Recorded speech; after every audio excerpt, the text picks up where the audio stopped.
seulement le maître. Ils n'ont pas dit un maître. Le maître. Avant le maître, on a besoin d'accord.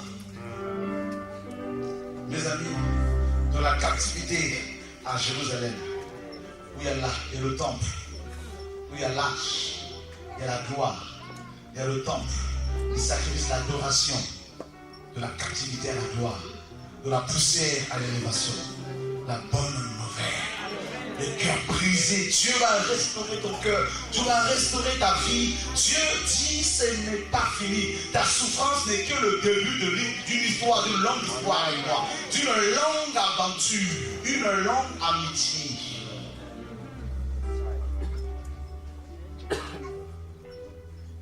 Alors, il dit, il va envoyer pour proclamer aux captifs là.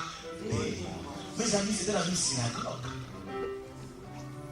Les gens écoutaient la parole, mais ils étaient captifs.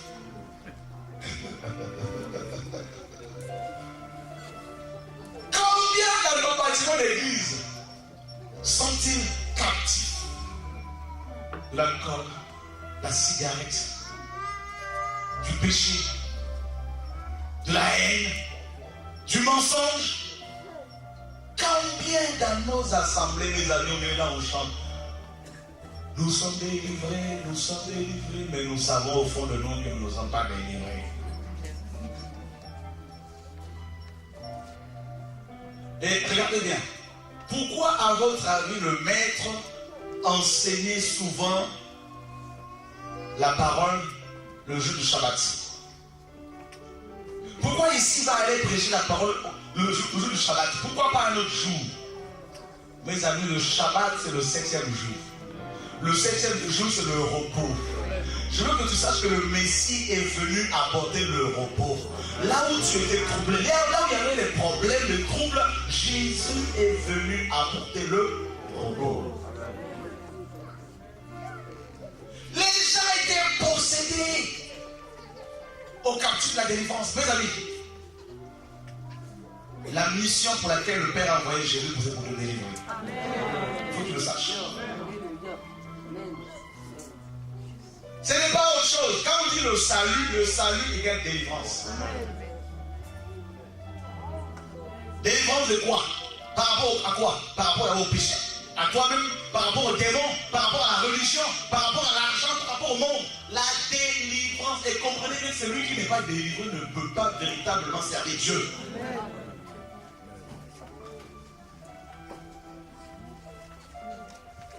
Comment veux-tu servir le Seigneur avec l'alcool, avec la cigarette, avec la dépression, avec la maladie?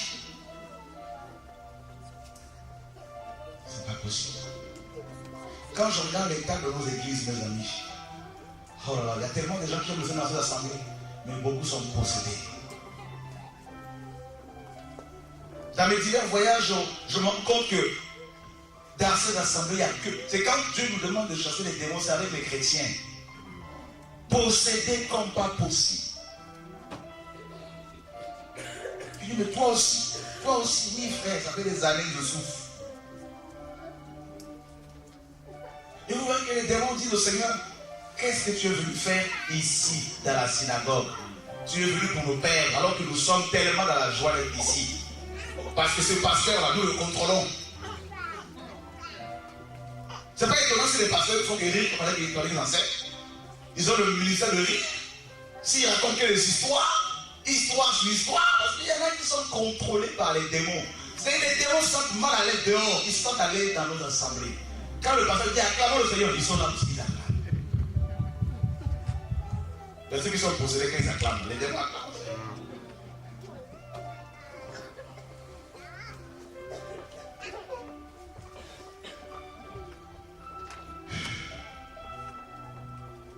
Proclamer la délivrance, la liberté, tout simplement.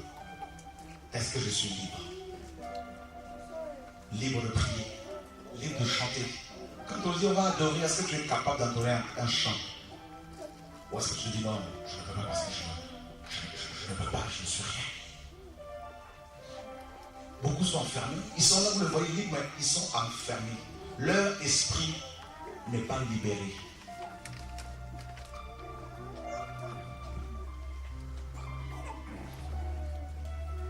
Mes amis, imaginez ici les chefs, il y en avait plusieurs, de cette synagogue, qui entendent un tel message chez eux, que Jésus est venu pour libérer les captifs. Ils ont dit, mais attends, mais nous, ça fait quand même 10 ans, on a fait la théologie pendant 30 ans.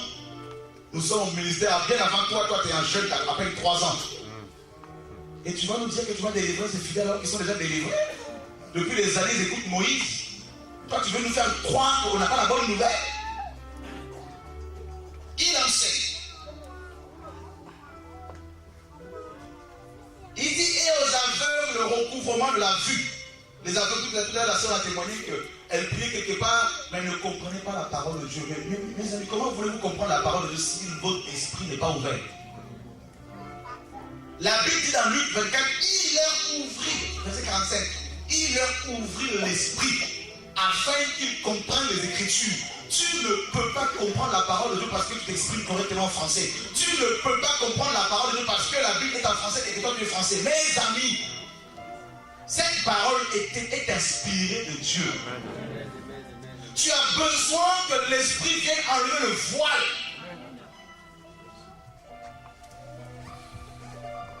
Combien de personnes sont-elles aveugles? Mes amis, il y en a beaucoup qui me disent, frère, ça fait 10 ans, 30 ans que je lis la Bible, je n'ai jamais vu ce verset comme ça.